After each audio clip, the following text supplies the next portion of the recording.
Yes! Olsen, unbelievable! Touchdown! What a catch! They covered me with 10 guys. Are you a blocking tight end? Are you a passing tight end? Caught Olsen, touchdown! Every chance he got it, he wanted the ball. Olsen makes the catch. Left side, touchdown, Carolina.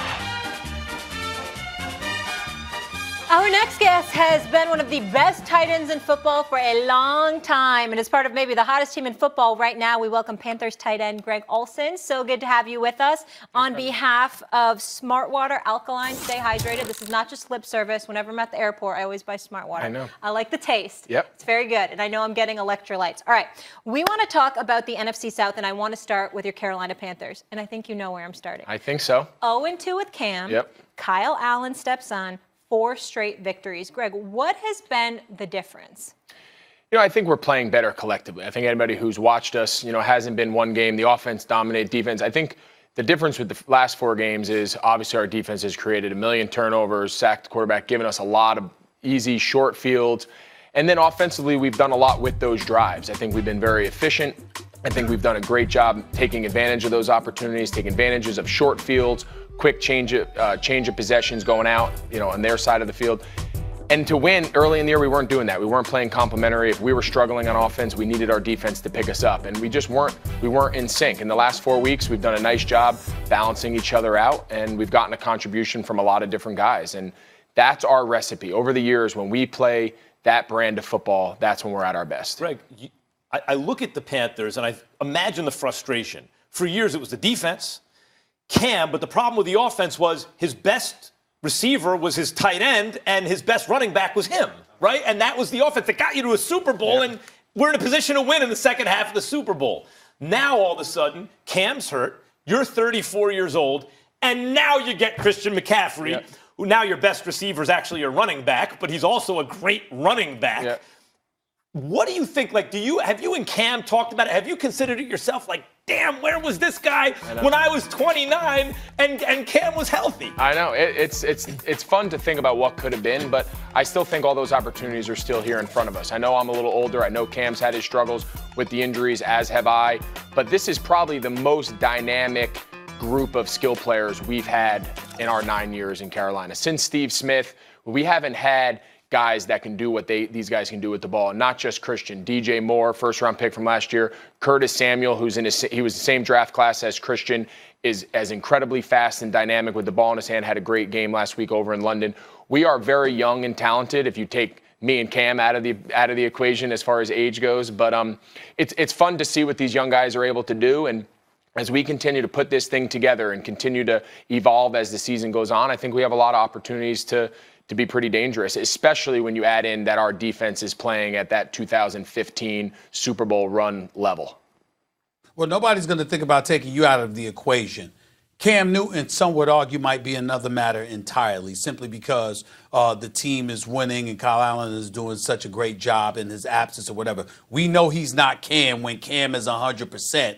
But educate us about the kind of dilemma, not just from an organizational perspective, but from a player's perspective, to support the guy that is winning for you right now in the moment, while in the same breath being sensitive to the guy that has carried this franchise on his shoulders for so many years, knowing that if he's 100%, he's going to be ready to come back and take his spot, and that could potentially disrupt everything you guys have been doing. Yeah, I think what you said is the key. I think right now we feel like everyone needs to pick a side. I know our fan base, and there's Cam supporters, there's Kyle Allen supporters. I think as a team, collectively, to a man, we understand what Cam has meant to this organization and still means to this organization. I know personally what he's meant to my career. I've been on record saying he's one of the best things that ever happened to my career, coming here from Chicago, getting traded to Carolina in 11, and what he's helped me do from a productivity standpoint. I'm the first one to go out and give him his due. But I think at the same point, we also can say what Kyle Allen has done for us in the last 4 weeks is also incredible. And I don't think that takes anything away from Cam. I don't think that takes away Cam's value to us, Cam's impact on our organization. I think both those things can be true. Real quick, North Turner shows up, and Cam Newton, I thought, I'm interested in your opinion on this, before he got hurt last year against the Steelers, that's the best I ever saw him play overall, including his MVP season. I was like, whoa, wait a minute. He's more accurate down the field. He's looking good. The team's looking good. What did Norv Turner bring to the offense and to Cam? And do you think when Cam is healthy, he's capable of playing, like his best football could be in front of him? Yeah, I think it was kind of a unique dynamic. Last year, obviously, Norv coming in, we made some slight changes. It was a similar offense that we had run in the past, all the way back to when Rob Chudzinski came in 11. He's from that Norv tree. Then Shula kept that same system in place. Norv put a little bit of a different twist on it, but I also think part of that was our personnel. We didn't have Christian all those years back, guys like DJ and Curtis, where we can make short throws, long runs. In the past, it was always long throws, long gains, right? Because we needed to do a lot of our damage before the ball was completed. So Cam was forced to push the ball down the field.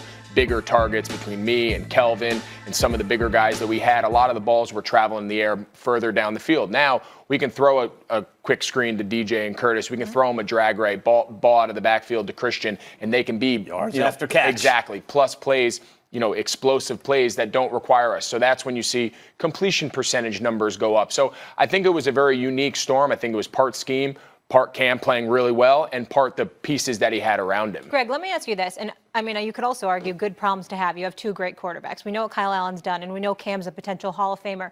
You don't get to the NFL if you're not really competitive. We talked about having Christian McCaffrey, everything kind of clicking now. What is Cam's mindset? Is he champing at the bit to get back out there? I'm sure he is. I mean, being around Cam and people that have followed him, he is the ultimate competitor.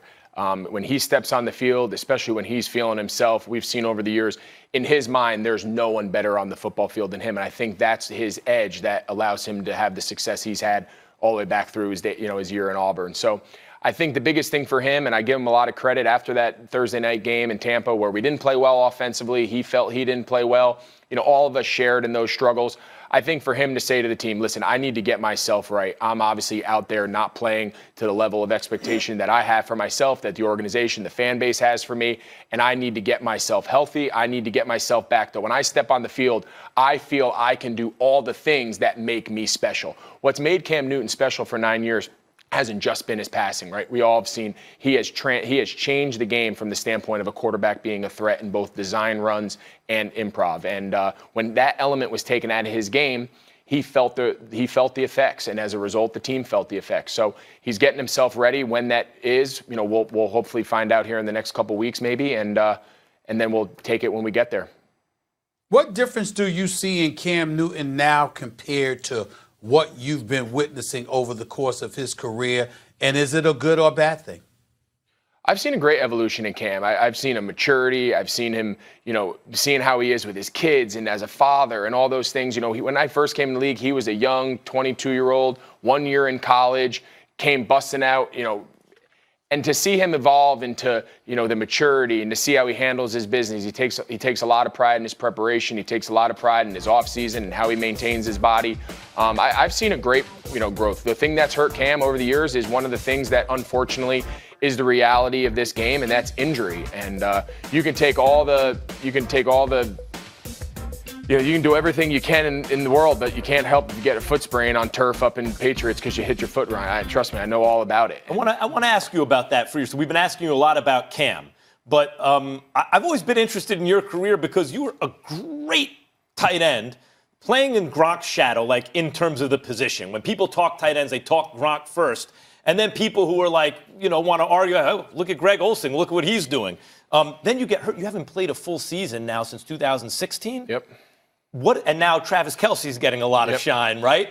As a competitor, as a guy who's played just about as well as anyone who's ever played it, not many, I wouldn't take you first all-time tight end, but it doesn't get much better than you at tight end. How do you feel as a competitor watching that was Gronk's era, and now people are talking about Travis, and I'm hurt right now, and what is that about? Yeah, it's true. I'd be lying if I didn't say that's been part of my whole career. It's just the reality. I'm not the most flashy guy. I'm not the guy that's making the sound bites. I'm not the guy that's dancing in the end zone and doing the fun things that in today's world gets a lot of attention. I have played in kind of the ultimate era of tight ends. I mean, some of the most productive tight ends of all time have been since I've come into the league. At the beginning of my career, it was Gonzalez. Witten is still going. Antonio Gates now, obviously, I think being done. I don't know if he'll be back. I've kind of been in the golden era of tight ends, and sometimes you lose out to some of those guys. But I think when people take a seat and sit down and say, all right, let's look at the productivity over this stretch of years, guys that have played during my career, all the names. You still got it? Or you still got like what level are you capable of performing at right now? I don't think there's anything any of the guys in the league that are much younger than me, what they can do. A lot of it, obviously is opportunities. I have a lot of other talented guys in my offense that we're going to spread the ball. It's not 2015-16 anymore where I'm getting 1,000 yards every year because I'm getting 110 targets. And that's okay with me. But I know what I'm able to do. And I think when people take a look at my production over my career, you can stack it up against any of these other guys. And I think people would be surprised at where I fall on that list. And the reality is I'm ahead of a lot of these guys. And it was quieter. It was in a run-first offense. But that's okay. I never was the guy that was out there trying to be the most popular guy, be the most, the guy that everyone's talking about. I take a lot of pride in being productive. Those 2 years obviously were difficult. I went 10 years without missing a game, and then 2 years where I was just really struggled with this foot. And I'm feeling good now. I feel like I'm able to run again for the first time in 3 seasons. And it's been fun. Look forward to it. Yeah, no question. Before we let you go here, I try to always stay hydrated. Don't want to be puffy on camera. Yeah. Try to drink a gallon of water a day. Tell me what you're doing with Smart Water. So I've been on with you guys before. We've talked a lot about, my wife and I are very involved in our community back in Charlotte. Our child, TJ, he was born with a very serious heart condition, gave all his treatment at Levine Children's Hospital. So our program that we run there, the Hardest Yard, we have on Monday, coming off this bye weekend, we have our first annual Hardest Yard Fit Fest. It's at the Panthers facility in their practice bubble. And Smart Water Alkaline, they're one of our big partners, helping keep everybody there hydrated, keep everybody there supported. And we're just thankful for their support. And it allows us to give back to a community that's given us a lot. Kudos to you. That's the real Thanks so much. work. But we actually need you to stick around. You're going to play analyst in the next segment, okay? No more Panthers questions. All right, let's do it. All right, so Greg's staying. We have a lot more to come on First Take, including a former Redskin blasting D.C. divided, whether Sam Darnold should be in Cleveland and Miles